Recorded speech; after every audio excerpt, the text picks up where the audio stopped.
दबंगों ने डीजल डालकर जला दी गरीब की परचून की दुकान। पीड़ित ने स्थानीय थाने पर प्रार्थना पत्र देकर न्याय की गुहार लगाई।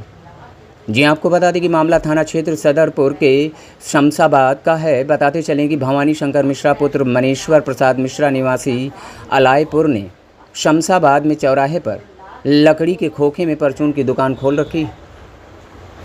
15/9/2024 को ब्रह्मादीन पुत्र विद्या प्रसाद निवासी शमशाबाद ने दुकान पर डीजल डालकर जला दिया।